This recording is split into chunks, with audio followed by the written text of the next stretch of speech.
Sveicināts, skatītāji! Šodien raidījumā stāstīsim par aktīvo iedzīvotāju fórumu, kas norisinājies Jelgavā.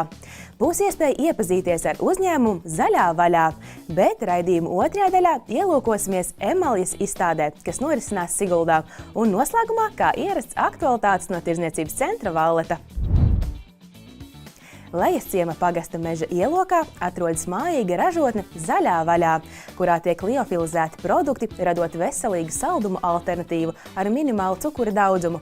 Un mana kolēģe Elise Ragauša devās ciemos pie ražotnes saimniekiem, lai iepazītu uzņēmumu, uzzinātu, kā tas tapa un par plašo piedāvājumu pastāstīt arī jums. Zaļā vaļā ir neliels ģimenes uzņēmums, kas jau 4 gadus nodarbojas ar dažādu augļu un dārzeņu liofilizāciju jeb žāvēšanu augstumā. Ražotnes saimniece Vita agrāk dzīvoja Rīgā, taču neplānot atgriezās savās dzimtajās mājās Sinolē, kur uzsāk šo uzņēmējdarbību. Netīšām iepazīstoties ar cilvēkiem, kas, gribas teikt, ka pirmie atveda šo žāvēšanas metodi uz Latviju tādā pieejamā līmenī, viņi man iedrošināja uzrakstīt projektu un pašai ar to nodarboties.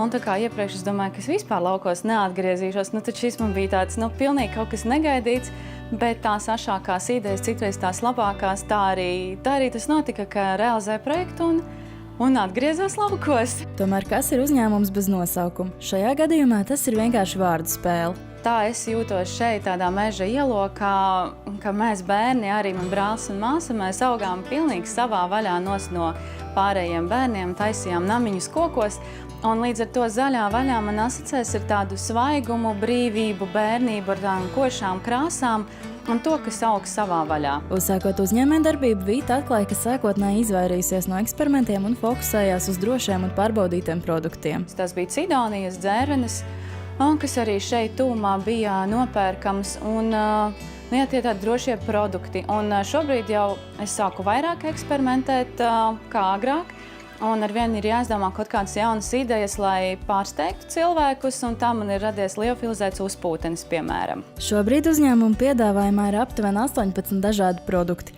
un lai gan sākumā jaunas idejas tika ieviestas lēnāk, ar laiku produktu klāsts ir kļuvis arvien plašāks. Pagājušajā gadā man bija ābolīši, pašā gada nogalē ābols ar piparmētrām un kanēli, tādi ļoti garšīgi un kraukšķīgi. Tā kā šie ir tagad tādi mani pēdējie produkti, un es domāju, ka šogad es vairāk arī nepaspēšu. Bet ar šiem produktiem es tiešām lepojos, jo ļoti garšīgi. Tāpēc svarīgi, ka izmantotie produkti ir kvalitatīvi un audzēti tepat Latvijā.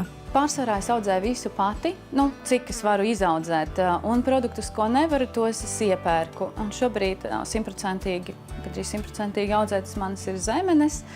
Un tad rābarberi, tomāti ir manējie, ļoti daudz, kas īstenībā ir mans, bet to, ko es nevaru izaudzēt, to es iegādājos primāri no mūsu novada audzētājiem, un tad jau, ja arī viņiem nav piedāvājuma, tad es pērku kaut kur tālāk. Bet vienmēr cenšos domāt lokāli. Iespējams, daudziem vārds liofilizācija var būt svešs, tāpēc ir vērts noskaidrot, kāds ir pats ražošanas process. Pats sākums ir sasaldēts produkts.